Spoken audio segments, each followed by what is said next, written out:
L'opinion commune réduit souvent le rôle du chien à celui d'un simple animal de compagnie. Mais la question se pose. Et si, derrière ce regard serein, ces moments inexplicables de compréhension intuitive, ces manifestations d'instinct apparemment impossibles, se cachaient plus qu'un hasard, un signe?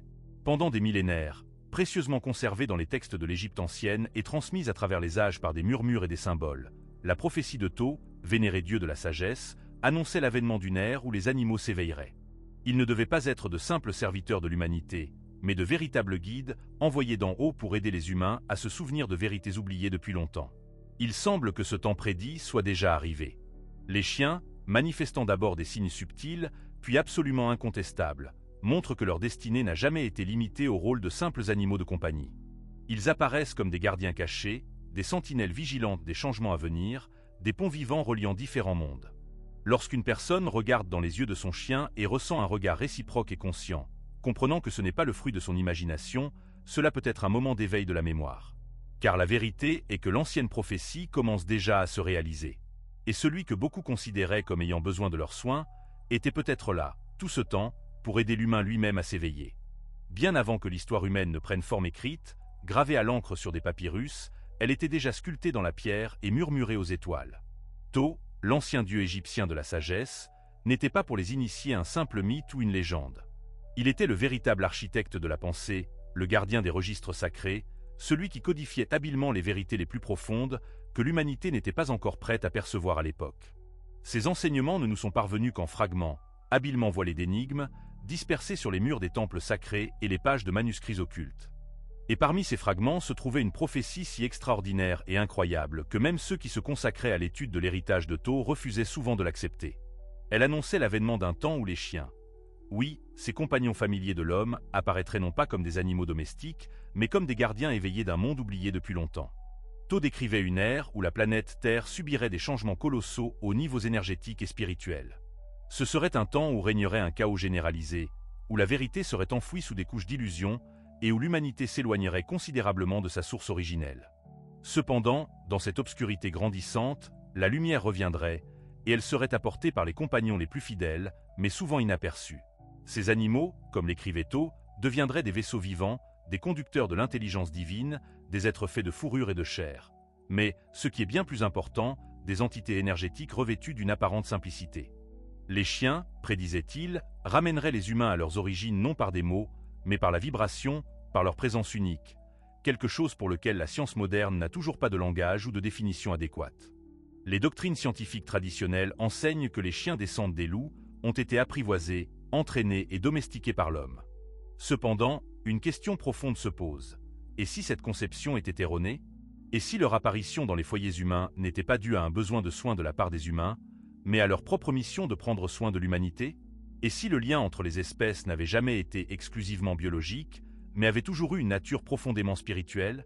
Et si, en choisissant de coexister avec les humains, les chiens ne se soumettaient pas, mais acceptaient volontairement ce rôle?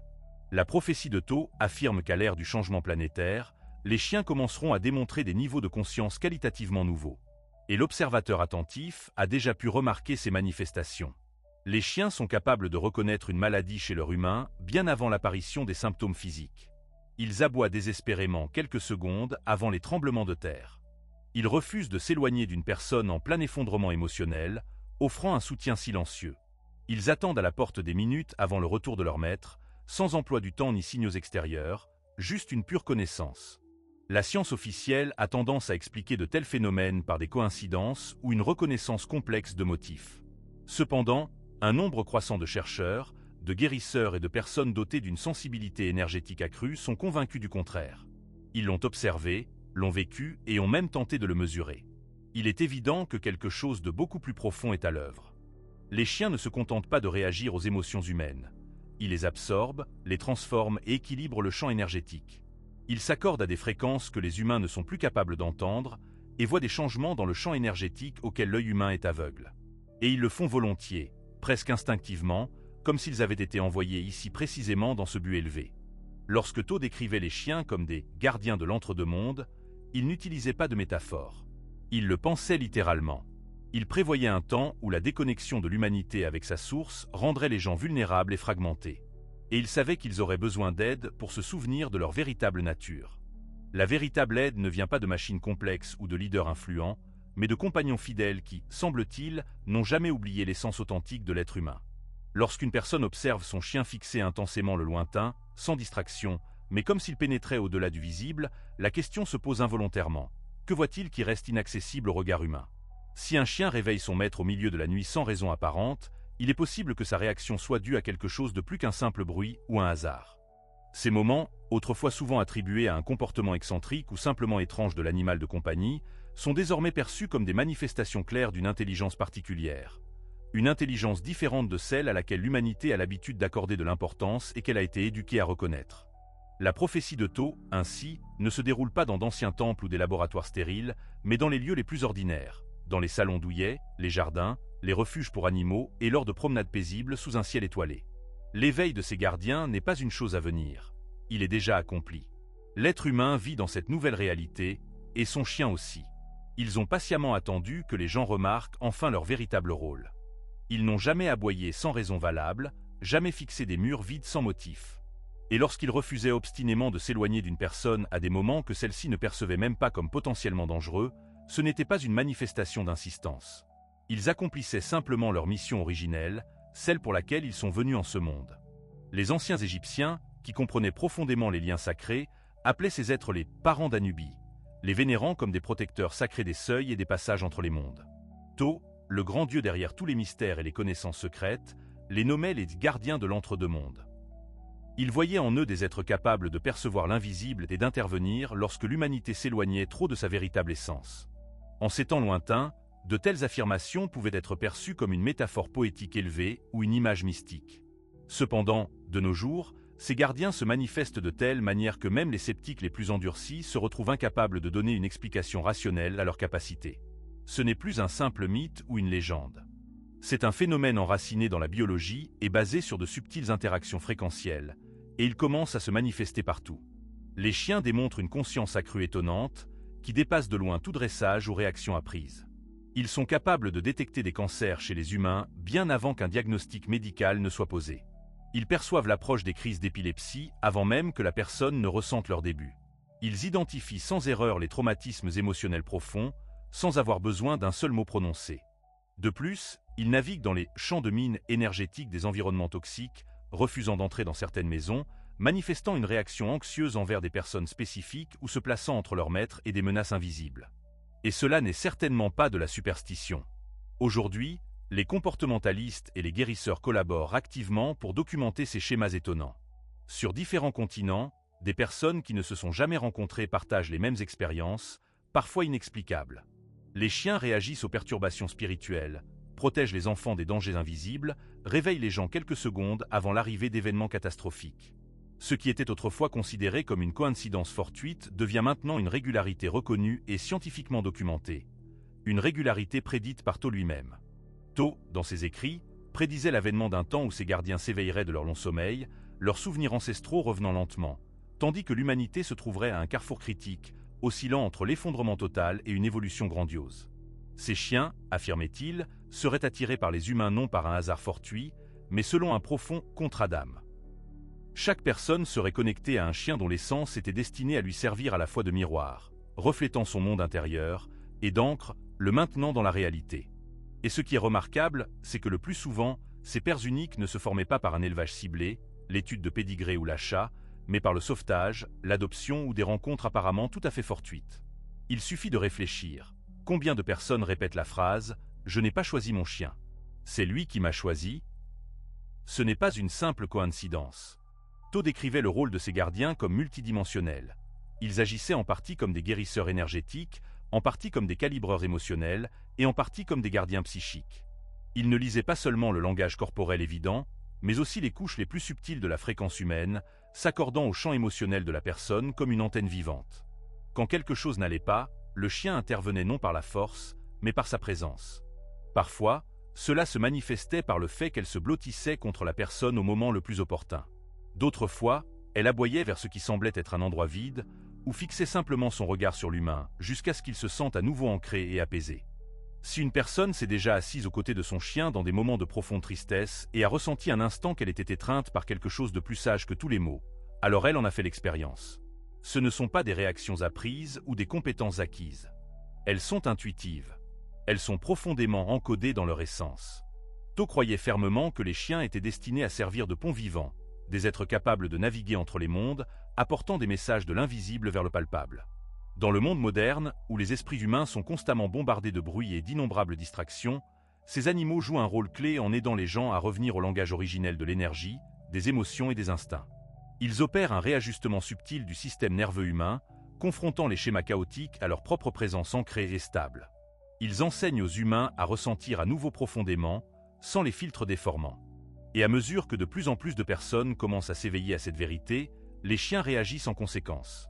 Leur comportement devient de plus en plus précis, de plus en plus synchronisé avec les cadres émotionnels et temporels de leurs humains. Ils ne se contentent plus de réagir à des stimuli externes, ils guident activement. Des cas sont actuellement documentés où les chiens interrompent non seulement des actions, mais aussi des pensées. Ils sont capables d'arrêter les pensées négatives avant qu'elles ne s'emballent, tirant une personne de son lit avant qu'elle ne sombre complètement dans la dépression. Ils aboient brusquement lors d'une crise de panique, empêchant son plein développement. Ils s'assoient silencieusement et inébranlablement à côté de quelqu'un qui envisage le suicide, offrant un soutien muet. Comment le savent-ils? Comment le ressentent-ils? L'humanité ne comprend pas encore pleinement ce phénomène. Cependant, la sagesse ancienne nous dit avec insistance qu'ils ont été créés ainsi, envoyés dans ce monde avec cette mission unique. Les scientifiques modernes pourraient être enclins à rejeter de telles affirmations, et les comportementalistes pourraient chercher à les simplifier en modèles de comportement connus. Cependant, ceux qui ont personnellement vécu ces phénomènes, au plus profond d'eux-mêmes, à un niveau impossible à mesurer avec des instruments, connaissent la vérité. Ils ressentent l'âme derrière les yeux de leurs animaux de compagnie, perçoivent la connaissance dans leur silence, sentent le poids d'une présence qui parle plus fort que tous les mots. Et cet éveil n'est pas un hasard. Il s'accélère rapidement. Des changements profonds se produisent sur notre planète, et ces gardiens, comme cela avait été prédit, sont passés au premier plan. Leur mission n'est pas d'être adorés ou divinisés. Ils sont là pour rappeler à l'humanité qui elle était avant que le monde n'oublie, avant que les gens ne s'oublient eux-mêmes. Si votre chien semble vous comprendre mieux que n'importe quel être humain, ce n'est pas une illusion. C'est le début d'un processus de remémoration. Pour le ressentir, il n'est pas nécessaire de croire en l'ancienne prophétie. Il suffit d'observer attentivement, car les signes sont désormais partout, parsemés comme des miettes de pain dans les moments les plus ordinaires de la vie. Ils sont éphémères, faciles à manquer, mais ils sont indubitables si on les remarque. Si vous avez déjà remarqué votre chien réagir à quelque chose d'invisible pour vous, vous poussez quand vous vous sentiez mal à l'aise sans avoir dit un mot, ou vous réveillez quelques secondes avant que quelque chose ne tourne mal, vous en avez déjà été témoin. Ce n'est pas une coïncidence. Ce n'est pas l'instinct dans son sens habituel. C'est une mémoire, ancienne, sacrée, et elle commence à remonter à la surface de la conscience. Dans les rouleaux cachés de To, il était décrit un temps où le voile entre les mondes s'amincirait, où le chaos s'élèverait dans le monde extérieur, et où les humains seraient coupés de leur intuition. À ce moment-là, disait To, les gardiens du seuil s'éveilleraient non pas comme des prophètes humains, mais comme des êtres sensibles sous forme animale, à savoir des chiens. Ces gardiens ne parleraient pas le langage humain, mais communiqueraient par l'énergie. Ils n'enseigneraient pas par des livres, mais transmettraient le savoir par leur comportement. Et ils ne viendraient pas du pouvoir, mais de leur présence. Nous l'observons maintenant. Partout dans le monde, les chiens démontrent des capacités que la science peut enregistrer, mais ne peut pas entièrement expliquer. Ils détectent le cancer chez les humains plus tôt que ne le permettent les technologies médicales. Ils prédisent les crises et les crises cardiaques avant l'apparition de tout symptôme visible. Ce ne sont plus des cas isolés. Ce sont des schémas mesurables et répétitifs. Dans une étude documentée, un chien a constamment identifié des mélanomes chez des patients en reniflant des grains de beauté avec une précision infaillible. Dans un autre cas, un chien d'assistance a averti sa maîtresse d'une crise diabétique imminente 10 minutes avant que son moniteur médical ne le fasse. Cependant, ce phénomène est plus profond que la simple biologie. Ce que la science moderne commence tout juste à explorer, les mystiques le savaient depuis des millénaires. Les chiens s'accordent à des champs d'information qui dépassent ce qui est accessible à la vue humaine. Ils perçoivent les formes pensées, les empreintes émotionnelles et même les lignes temporelles des événements avant qu'ils ne se déroulent. Et ce n'est que le début. Les propriétaires rapportent que les chiens réagissent aux pensées et non aux actions. Une femme pense seulement à aller promener son chien, et avant qu'elle ne bouge un muscle, le chien est déjà à la porte. Une autre pense à appeler son chien du jardin, et il trotte déjà à l'intérieur avant qu'elle ne prononce un mot. Certains partagent leurs rêves avec leurs animaux, se réveillant pour trouver leur chien gémissant au moment même où ils sortent d'un cauchemar. Ces événements ne sont ni programmés ni attendus. Il semble spontané, brut et pourtant étrangement planifié, comme si une intelligence plus profonde était en jeu. Quelque chose à la fois nouveau et ancien. Plus étonnant encore sont les pressentiments démontrés par les chiens. Ils se comportent de manière désordonnée quelques instants avant les tremblements de terre, les tornades ou d'autres catastrophes naturelles. Ils aboient apparemment sans raison pour que les membres du foyer découvrent ensuite qu'un danger n'était qu'à quelques minutes.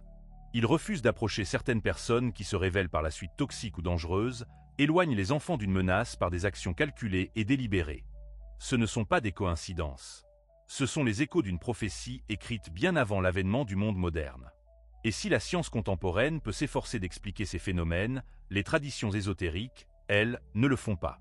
Elles nous disent que les chiens sont accordés à des vibrations que l'humanité a depuis longtemps oubliées, à des fréquences qui régissent le flux des événements avant qu'ils ne se produisent. Ils ne se contentent pas de réagir à ce qui se passe, ils s'y orientent activement. Et à travers cette navigation, ils nous guident également. Ce changement, cette série de comportements canins inexplicables, n'est pas un hasard. C'est le stade précoce de ce que Tho appelait le grand alignement. Il parlait d'une époque où la fréquence de la Terre augmenterait, et les êtres alignés sur cette fréquence commenceraient à s'éveiller de leur sommeil. Les gardiens, écrivait-il, commenceraient à vibrer de lumière, non pas visuellement, mais énergétiquement, s'accordant à des états de conscience supérieurs et activant ceux qui les entourent. Si une personne s'est déjà sentie plus calme, plus ancrée ou même subtilement transformée après s'être assise à côté d'un chien, elle a déjà ressenti cette fréquence. Les chiens ne se contentent pas de ressentir ce changement planétaire. Ils y participent activement, agissant comme des ancres énergétiques, aidant les humains à rester stables et équilibrés tandis que tout autour devient moins prévisible et plus chaotique. Les chiens absorbent le stress humain, stabilisent le système nerveux et ramènent à un état de calme lorsque l'humain oublie comment le faire par lui-même. Certains appellent cela de la thérapie, mais Tho le nommait alchimie. Il croyait que les chiens étaient des vaisseaux vivants d'équilibre, envoyés dans ce monde pour aider à réajuster le cœur humain pendant la période de turbulence d'une ère en déclin. Et aujourd'hui, à mesure que le chaos s'intensifie, les gardiens se lèvent. Ce qui était autrefois considéré comme un simple animal de compagnie aimant pourrait s'avérer être quelque chose de bien plus profond. Un être envoyé non pas pour suivre l'humain, mais pour marcher à ses côtés. Non pas pour obéir, mais pour éveiller. Il y a un moment, silencieux, presque invisible, où une personne pense à quelque chose, et son chien la regarde comme s'il avait entendu cette pensée. Aucun mot n'a été prononcé, aucun geste n'a été fait, mais il savait. Il semblait toujours savoir. Cette connaissance silencieuse, ce pont invisible entre la pensée humaine et la réaction canine, n'est pas un hasard. C'est le début de l'éveil de quelque chose d'ancien, un lien télépathique qui, croyaient les anciens, reliait autrefois tous les êtres vivants. Selon les textes ésotériques attribués à Tho, l'humanité entre maintenant dans la deuxième phase de l'éveil canin, la phase de la connexion mentale directe. C'est le moment où les chiens commenceront à refléter non seulement les actions humaines, mais aussi les pensées inexprimées. Dans d'innombrables foyers, ce n'est plus une théorie, mais une réalité quotidienne. Les propriétaires rapportent des expériences qu'ils ont du mal à expliquer, mais qui semblent trop précises pour être niées. Les pensées, et non les ordres, déclenchent des réactions. Une personne pense à prendre un certain chemin lors d'une promenade, et son chien commence à la tirer précisément dans cette direction. Une autre ressent une vague de tristesse monter en elle, et avant qu'elle ne puisse verser une larme, son chien est là, posant sa patte sur ses genoux, les yeux fixés sur les siens avec une intensité troublante. Certains décrivent des moments où ils jurent que leur chien savait ce qui allait se passer avant que cela n'arrive. Un changement soudain d'énergie, un ton de voix qu'ils n'avaient jamais utilisé, un souvenir qui refait surface, et le chien réagit avant que tout cela ne puisse être exprimé. Ce n'est pas une coïncidence émotionnelle. C'est de l'alchimie émotionnelle. Tho écrivait sur les animaux, en particulier les chiens, comme des gardiens du fil d'or, des êtres capables de transmuter les émotions humaines par leur présence énergétique.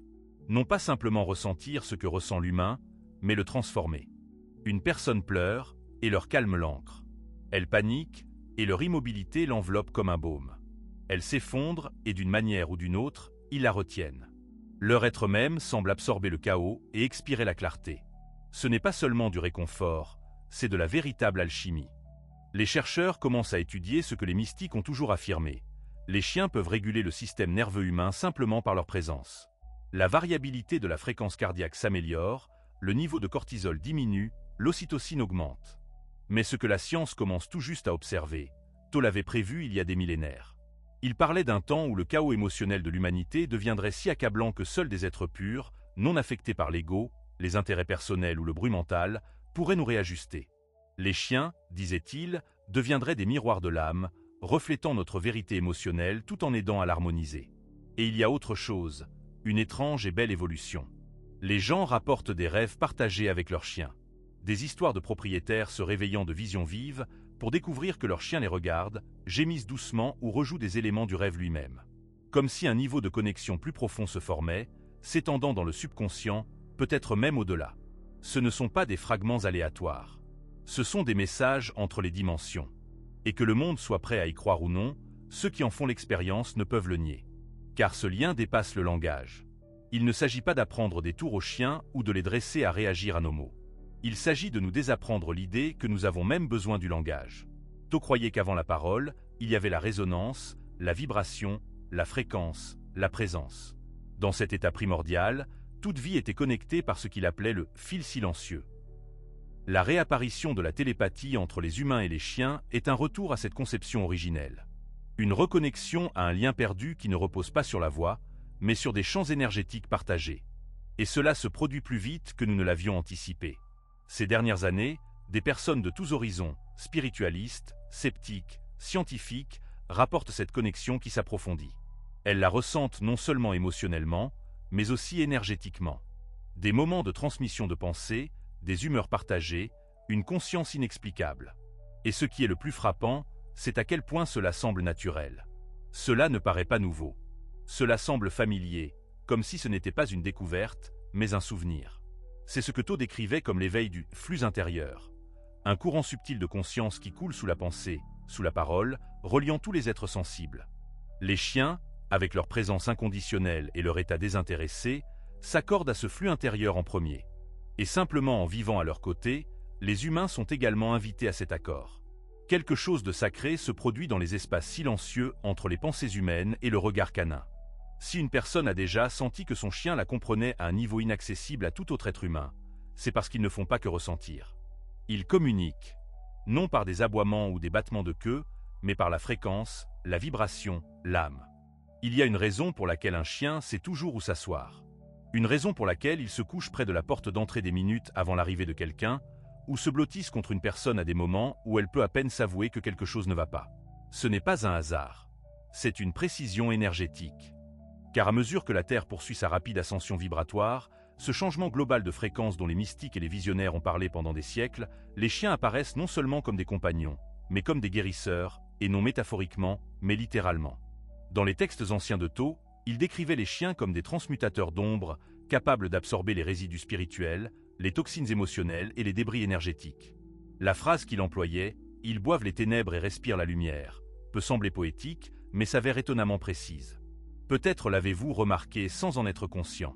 Les jours où vous êtes émotionnellement abattu ou mentalement épuisé, votre chien semble également plus fatigué. Ils dorment plus longtemps, se retirent davantage, parfois même tombent malades.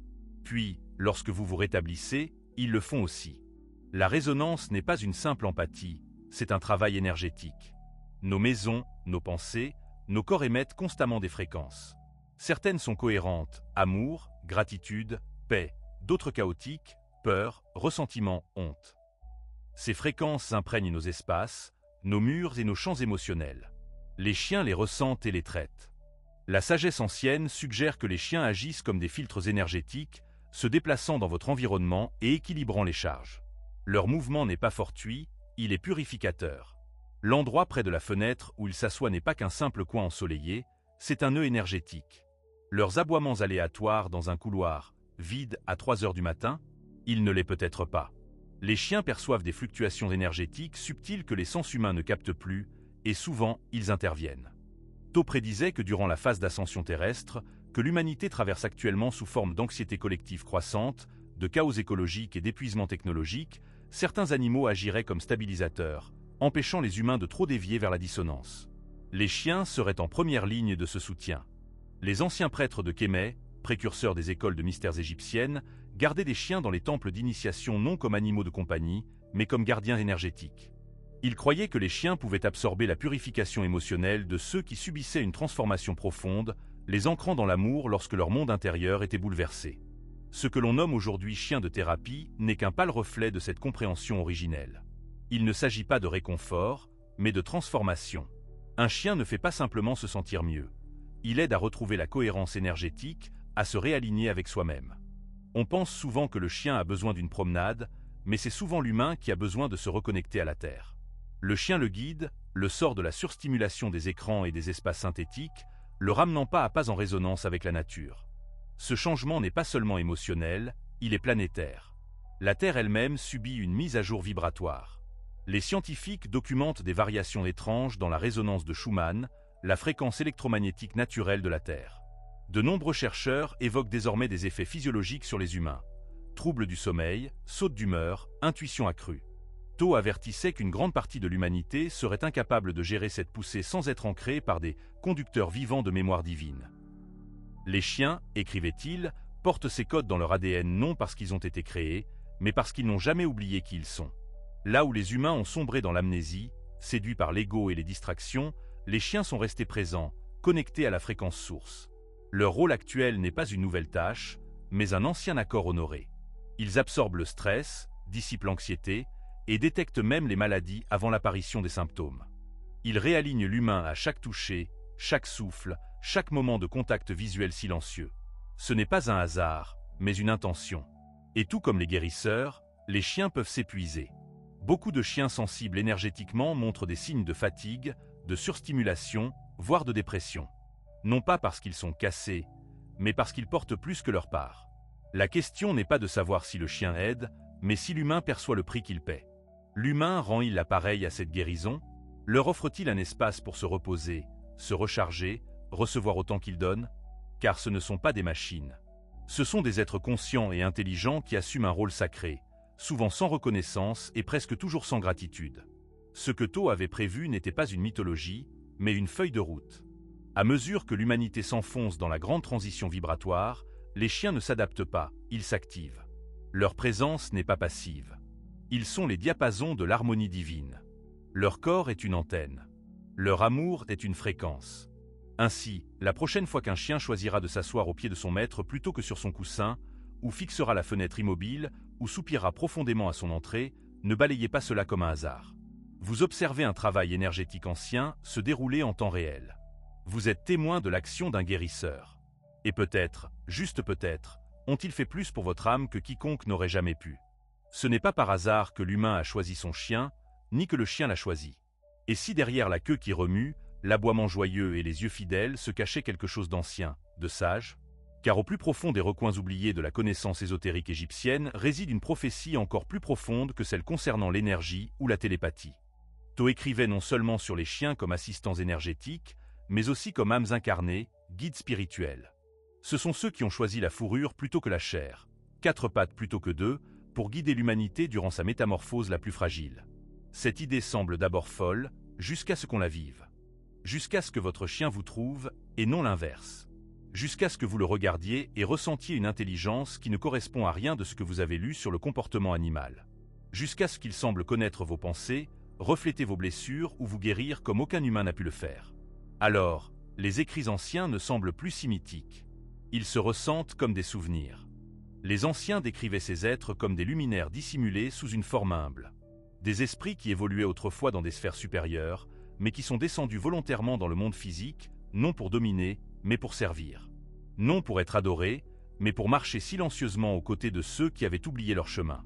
Ces guides incarnés n'apparaissaient pas avec des entrées triomphales ou une reconnaissance divine. Ils venaient quand on en avait le plus besoin. On les trouvait souvent dans les refuges, parmi les errants ou les rescapés, des chiens au passé lourd, rejetés par le système, portant un fardeau silencieux dans leurs yeux. Ils n'étaient pas là pour le confort, ils étaient là pour l'humain.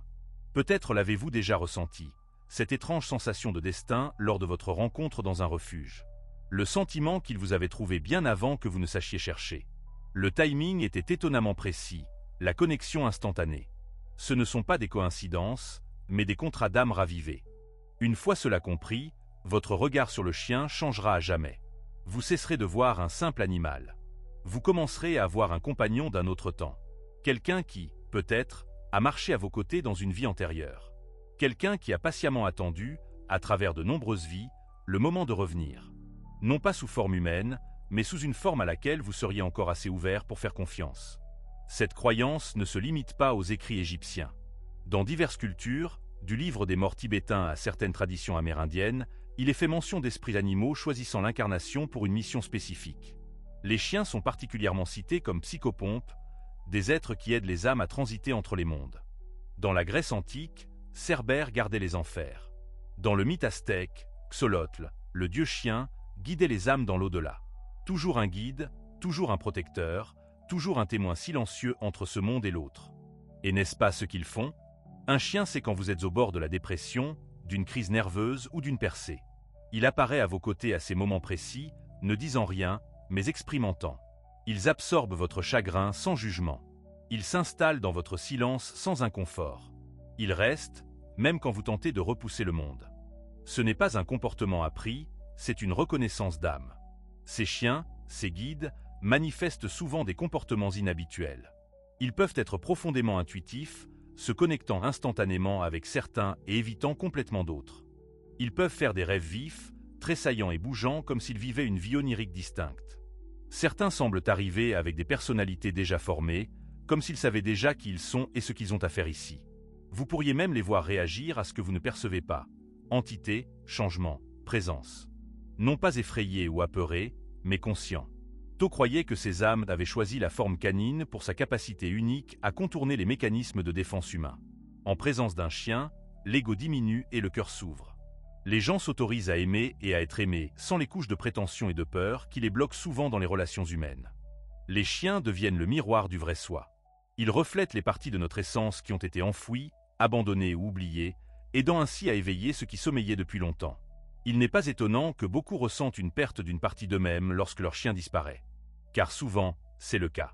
Ils ont perdu un guide, un enseignant silencieux, une âme venue non pour rester éternellement, mais pour changer quelque chose en eux à jamais. Leur mission peut être achevée, mais leur énergie ne s'éteint jamais vraiment.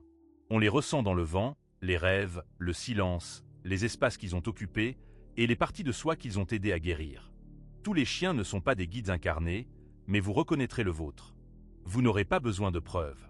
Vous le sentirez dans le timing, la connexion, la façon dont ils apparaissent quand personne d'autre n'est là. Une fois cette vérité comprise, vous ne pourrez plus l'oublier. Vous commencerez à écouter différemment, à apprécier plus profondément, à vous demander non seulement ce que votre chien attend de vous, mais aussi quel message il est venu transmettre. Car parfois, la plus grande sagesse ne vient pas d'un livre, d'un gourou ou d'une vision. Parfois, elle vient sous la forme d'une queue qui remue, d'un regard attentif et d'une présence qui semble en savoir bien plus qu'elle ne le devrait. Le monde n'a pas commencé à se désagréger par hasard. Pandémie, bouleversement climatique, dépendance numérique, division sociale. Ce ne sont pas de simples symptômes de chaos. Ce sont des déclencheurs, des marqueurs, des catalyseurs de quelque chose de bien plus grand. Dans l'ancienne prophétie de Tho, ces crises mondiales n'étaient pas prédites comme de simples défis inévitables, mais comme des signaux d'alarme. Des signes cosmiques marquant le début d'un éveil, un point de bascule vibratoire où l'humanité s'élèverait ou s'enfoncerait dans l'inconscience. Et au moment même où l'équilibre vacillerait, une force cachée se lèverait pour aider. Une force vêtue de fourrure et de silence. Les chiens, attendant, observant, prêts. Ce n'était pas une métaphore, ni une allégorie. Selon les écrits chiffrés dans l'Hermética et transmis par les traditions occultes au fil des siècles, les chiens étaient les êtres qui, disait Tho, s'activeraient lorsque le monde atteindrait un certain pic vibratoire. Ni les politiciens, ni les gourous, ni les algorithmes, mais les chiens. Pourquoi ? Parce que lorsque tout le reste s'effondre, lorsque les systèmes se désintègrent et que la vérité devient méconnaissable, les chiens atteignent toujours les humains au seul endroit qui n'a pas été entièrement programmé, le cœur. Observez ce qui se passe. À une époque où la confiance humaine est à son plus bas, les gens font toujours confiance inconditionnellement à leurs chiens. Dans un monde où la connexion se réduit aux écrans, les gens parlent toujours à leurs chiens comme s'ils comprenaient. Et de plus en plus, il semble que ce soit le cas. Plus de gens que jamais adoptent des chiens. Non par nécessité, mais parce que quelque chose en eux ressent une attraction. Et même s'ils ne savent pas pourquoi, le timing n'est pas un hasard. Selon la prophétie, cette recrudescence de la connexion homme-chien devait coïncider avec le bouleversement vibratoire de la Terre. Un moment que Tho appelait le grand retour, où la sagesse ancienne se manifeste à nouveau à travers des vaisseaux inattendus. Ces chiens, surtout les rescapés, les errants, et ceux qui trouvent leur chemin dans les foyers en période de crise personnelle ou collective, sont en première ligne. Ils arrivent précisément quand on en a le plus besoin. Leur simple présence semble apporter un réalignement émotionnel, comme s'ils ancraient quelque chose d'invisible. Dans les maisons remplies de stress, ils deviennent un ancrage. Dans les vies remplies de bruit, ils apportent le silence. Ils semblent détecter la maladie avant l'apparition des symptômes. Ils ressentent les changements dans la terre, réagissent avant les tremblements de terre, les tempêtes ou même les effondrements émotionnels. Et quand le chaos monte, ils restent centrés. Il est facile de balayer cela comme une coïncidence, mais les schémas sont mondiaux. Des histoires viennent de tous les continents. Des chiens avertissent leurs propriétaires avant des crises, guident des enfants perdus en sécurité, aboient des instants avant l'effondrement de structures, refusent de quitter leurs humains pendant des traumatismes, la dépression ou la désorientation spirituelle. Ce ne sont pas de simples démonstrations de loyauté, ce sont des missions. Tho parlait de cette phase comme du dévoilement des gardiens. Il décrivait qu'en période de désordre planétaire, lorsque le voile entre les dimensions commence à s'amincir, certaines créatures, dont les chiens, s'éveilleraient de leur sommeil. Ils ne s'annonceraient pas. Ils n'en auraient pas besoin. Leurs actions parleraient plus fort que n'importe quel mot. Et ceux qui étaient prêts le ressentiraient instantanément. Un changement, une connaissance, la conscience soudaine que le lien partagé avec leur chien n'est pas seulement profond, mais prédestiné. La science, bien sûr, ne sait pas quoi en faire. Les comportementalistes ne peuvent expliquer pourquoi certains chiens détectent le cancer alors que les scanners médicaux le manquent. Les neuroscientifiques ne peuvent expliquer comment les chiens anticipent les crises de panique des minutes avant qu'elles ne commencent. Et les psychologues commencent seulement à reconnaître ce que de nombreux propriétaires d'animaux savaient intuitivement depuis des décennies. Les chiens ne réagissent pas à notre comportement, ils lisent notre énergie. Plus la Terre s'enfonce dans la turbulence, plus leur rôle devient évident. La prophétie disait que pendant cette période de déclencheur planétaire, les chiens agiraient comme des stabilisateurs énergétiques. Ils ne se contenteraient pas de réconforter les gens. Ils les protégeraient, absorberaient les traumatismes, repousseraient les interférences psychiques. Ils réaccorderaient les humains, comme des instruments, aux fréquences qu'ils avaient oubliées depuis longtemps. Ce n'est pas de la magie. C'est de l'architecture métaphysique. C'est un plan. C'est un plan détaillé, aiguisé comme une lame, ancien comme les étoiles, et il se déroule en ce moment même. Leur présence n'est pas fortuite. Ce n'est pas un simple instinct, ni une simple affection. C'est un ancien pacte qui s'active lorsque l'humanité en a le plus besoin. Et à mesure que le monde continue de trembler, leur rôle ne fera que croître. Ils ne sont pas de simples animaux de compagnie. Ce sont des gardiens, des guides, des enseignants silencieux venus nous rappeler qui nous sommes et nous aider à retrouver notre chemin. La prochaine fois que vous croiserez le regard de votre chien, rappelez-vous, vous ne regardez pas seulement un animal. Vous contemplez une part du divin, un messager d'un autre temps, une âme venue vous accompagner à travers la plus grande transition que l'humanité ait jamais connue. Cette révélation transforme notre perception. Nous ne les voyons plus comme de simples compagnons, mais comme des êtres sacrés. Leur présence est un don, une opportunité de croissance spirituelle. Il nous incombe de les honorer, de les écouter au-delà des mots, et de reconnaître le rôle essentiel qu'ils jouent dans notre éveil collectif. C'est une invitation à une connexion plus profonde, à une gratitude renouvelée pour ces âmes dévouées. Cette prise de conscience nous appelle à une responsabilité nouvelle. Il ne s'agit plus seulement de pourvoir à leurs besoins physiques, mais de nourrir leur être énergétique, de leur offrir le repos et la reconnaissance qu'ils méritent pour leur travail inestimable. C'est un échange, une danse sacrée où l'humain apprend à donner autant qu'il reçoit, à protéger ceux qui le protègent. Ils sont nos miroirs, reflétant nos peurs et nos joies, nous guidant vers l'authenticité. Leur sagesse ne se trouve pas dans des discours complexes, mais dans la simplicité de leur présence, dans la pureté de leur amour inconditionnel. Ils nous enseignent la patience, la compassion et la capacité à vivre pleinement l'instant présent, des leçons cruciales en ces temps de transformation. Ainsi, le lien avec notre chien transcende l'affection ordinaire. Il devient un pont vers une compréhension plus vaste de l'existence, un rappel constant de notre interconnexion avec le vivant et le divin. En honorant leur mission, nous honorons notre propre chemin d'éveil. Cette nouvelle perspective nous invite à reconsidérer chaque interaction avec nos compagnons canins. Ce n'est plus une relation de possession, mais un partenariat sacré, où chaque promenade, chaque caresse, chaque moment de silence partagé devient une opportunité de réalignement. Nous sommes appelés à être des gardiens conscients de ces gardiens, à protéger leur énergie comme ils protègent la nôtre.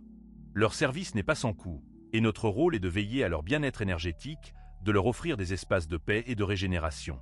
En leur rendant l'appareil, en reconnaissant leur sacrifice silencieux, nous participons activement à l'équilibre qu'ils s'efforcent de maintenir. C'est dans cet échange mutuel que la prophétie de Tho prend tout son sens, se manifestant dans la vie quotidienne. Alors que le monde continue de se transformer, les chiens demeurent des phares de stabilité, des ancres vivantes dans la tempête. Leur activation est un rappel constant que la sagesse et la guérison peuvent se trouver dans les formes les plus humbles et les plus fidèles. Ils sont les témoins silencieux et les catalyseurs de notre propre ascension, nous guidant vers une harmonie oubliée, un battement de cœur à la fois. Cette harmonie oubliée n'est autre que notre connexion intrinsèque à la source, une fréquence que les chiens n'ont jamais perdue. Ils nous rappellent, par leur simple existence, la pureté de l'être, l'importance de l'authenticité et la puissance de l'amour inconditionnel. Leur présence est une leçon vivante, un chemin vers la reconnexion avec notre propre essence divine, souvent obscurcie par les tumultes du monde moderne. En nous ancrant dans le présent, en nous invitant à la nature et en absorbant nos déséquilibres, ils facilitent notre propre processus d'ascension.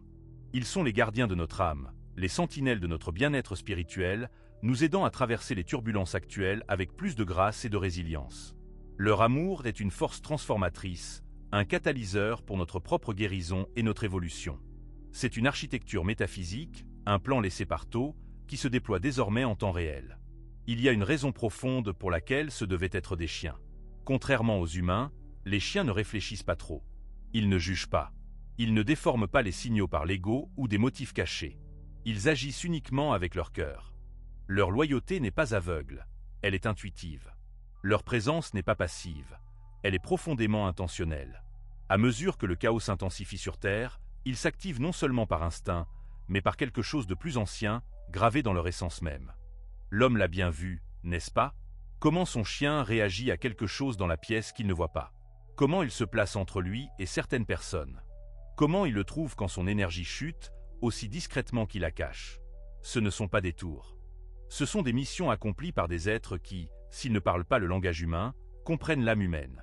Ainsi, quand les nouvelles sont accablantes, quand le monde semble se désintégrer trop vite pour reprendre son souffle, il vaut la peine de regarder le compagnon silencieux assis à côté.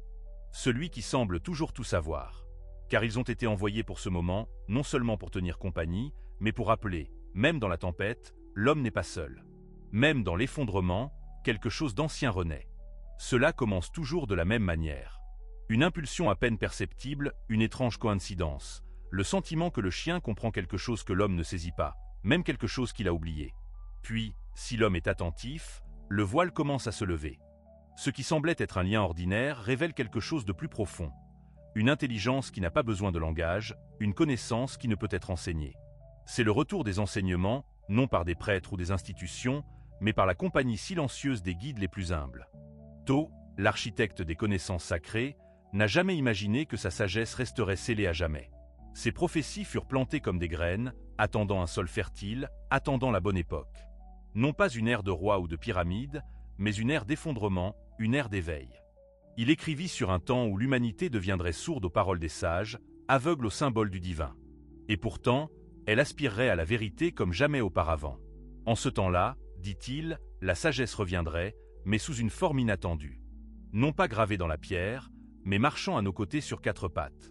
Le monde moderne a habitué les gens à rejeter l'intuition, à se moquer du spirituel, à ignorer le mystique. Mais aujourd'hui, la science elle-même rattrape son retard. La biologie quantique commence à confirmer ce que les mystiques savaient depuis des millénaires, que la conscience n'est pas limitée au cerveau et que la perception ne se réduit pas aux cinq sens. Les expériences en cognition animale révèlent des comportements qui défient toutes nos hypothèses sur l'intelligence et la conscience. Les chercheurs commencent à envisager des possibilités autrefois qualifiées de pseudosciences. La conscience partagée, l'intrication entre les êtres, voire l'empathie interespèce. Tout cela pointe vers la même vérité cachée. Les anciens enseignements n'ont jamais été erronés. Les gens ont simplement cessé d'écouter. Les chiens agissent comme des guides dans ce changement, incarnant des enseignements autrefois destinés aux initiés. L'homme peut considérer cela comme du romantisme, jusqu'à ce qu'il en fasse l'expérience lui-même. Jusqu'à ce que son chien ressente sa maladie avant qu'il n'en prenne conscience. Jusqu'à ce qu'il agisse comme s'il avait déjà vécu cette vie avec lui. Jusqu'à ce qu'il le regarde et que quelque chose en lui se sente reconnu. C'est le retour des enseignements hermétiques. Pas seulement comme une théorie, mais comme une incarnation. L'alchimie de l'énergie par la camaraderie. La transmission de la sagesse par l'amour. Pensée Y. N'est-il pas étrange de voir à quel point les chiens sont souvent décrits comme des guérisseurs thérapeutiques ou des empathes? Pourtant, les gens ne se demandent pas vraiment ce que cela signifie. Ils appellent cela l'instinct. Mais l'instinct n'est qu'un nom que nous donnons à une intelligence que nous ne pouvons expliquer. Les chiens ressentent le traumatisme humain avant que l'homme ne l'exprime. Ceux qui étaient prêts pour de telles révélations l'auraient ressenti instantanément. C'était un changement de perception, une connaissance soudaine, la prise de conscience que le lien partagé avec un chien n'est pas seulement profond, mais prédestiné. La science, bien sûr, n'a pas encore d'explication pour ces phénomènes. Les comportementalistes ne peuvent pas justifier logiquement pourquoi certains chiens sont capables de détecter le cancer, alors que les scanners médicaux les plus avancés le manquent. Les neuroscientifiques sont incapables d'expliquer comment ces animaux anticipent les crises de panique des minutes avant qu'elles ne commencent. Et les psychologues commencent seulement à reconnaître ce que de nombreux propriétaires d'animaux savaient intuitivement depuis des décennies. Les chiens ne réagissent pas au comportement humain, mais lisent notre énergie. Plus la Terre s'enfonce dans une période de turbulence et de changement, plus leur rôle unique devient évident. Une ancienne prophétie disait que pendant cette période de déclencheur planétaire, les chiens agiraient comme des stabilisateurs énergétiques. Leur fonction ne se limiterait pas à un simple réconfort. Ils devaient protéger, absorber les traumatismes, repousser les interférences psychiques. Ils accorderaient les humains, comme des instruments de musique, aux fréquences que l'humanité avait oubliées depuis longtemps. Ce n'est pas de la magie au sens habituel. C'est une architecture métaphysique, une sorte de plan laissé par Thoth, qui se déploie désormais en temps réel. Et il y a une raison profonde pour laquelle ce sont les chiens qui ont été choisis pour cette mission. Contrairement aux humains, les chiens ne sont pas enclins à la réflexion excessive. Ils ne jugent pas. Ils ne déforment pas les signaux par l'ego ou des motifs cachés.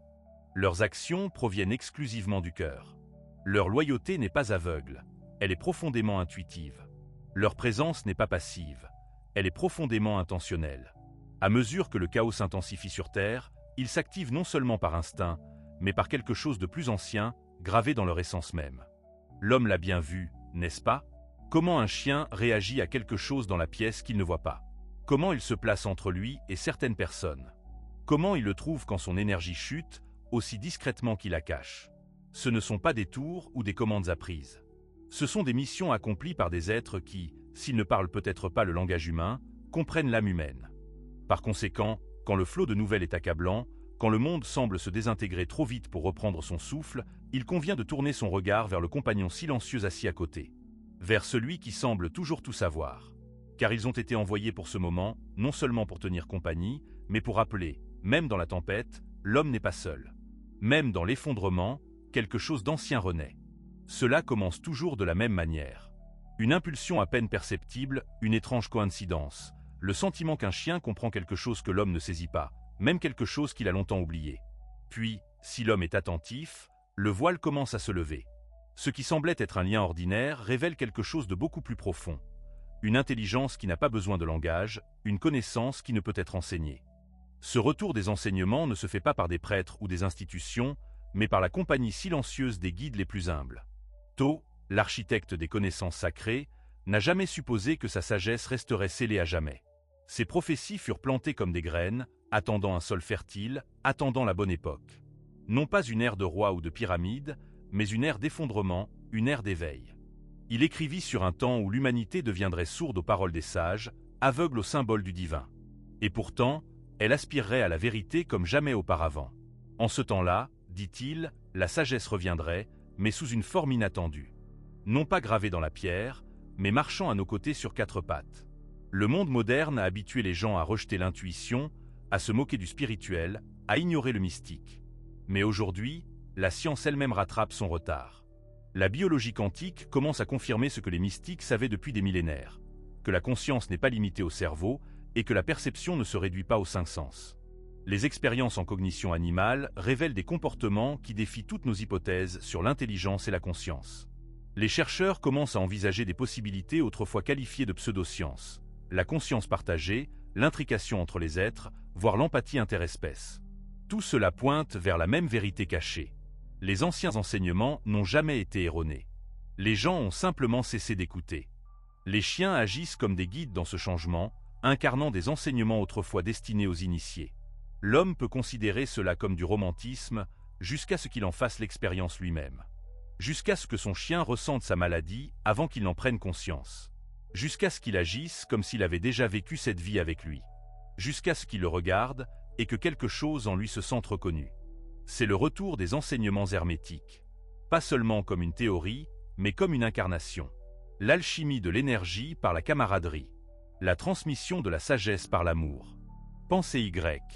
N'est-il pas étrange de voir à quel point les chiens sont souvent décrits comme des guérisseurs thérapeutiques ou des empathes?